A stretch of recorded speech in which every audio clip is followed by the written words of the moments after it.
আমি কিন্তু কোথাও দাবি করছি না আমি কোচি। কেউ আমাকে ৩৫ মনে করেন, আমার বয়স ৩৫, কেউ ৫০ মনে করলে আমার বয়স ৫০। করবো না এখন অভিনয়, চলচ্চিত্রে হোক কিংবা নাটকে হোক, ছোট পর্দা বড় পর্দা। আমি একটা আইনি নোটিশ পেয়েছি, তিনি ক্ষমা প্রার্থনা করে সেই নোটিশটি পাঠিয়েছিলেন। শুধু মনে হচ্ছে দায়িত্ব অনেক বেড়ে যাচ্ছে, আমি পারবো কিনা জানি না। আমি নিজেকে তৈরি করার চেষ্টা করছি। বলবো যে বাংলাদেশের আসলে তো খুব খারাপ একটা সময় যাচ্ছে। আমরা একটুখানি আশার মুখ দেখছি, ভাবছি যে বাংলাদেশ গড়ে তুলবো, তখনই এই বন্যাটা চলে আসলো।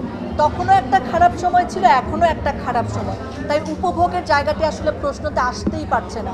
তখনও আসলে যখন মানুষ আমাকে নিয়ে আলোচনা করছেন, আমি আপনাদের সাংবাদিক ভাই বোনদেরই বলেছিলাম যে আমাকে নিয়ে বলবেন না, পরিস্থিতিটা তুলে ধরার চেষ্টা করবেন, চলুন আমরা এটা নিয়েই কথা বলি। কারণ তখন আমি দেখেছি আমার ভাই বোনরা রাস্তায় মরে পড়ে আছে, রক্তাক্ত হয়ে যাচ্ছে, তাদেরকে গুম করা হচ্ছে, তাদেরকে ধরে নিয়ে যাওয়া হচ্ছে।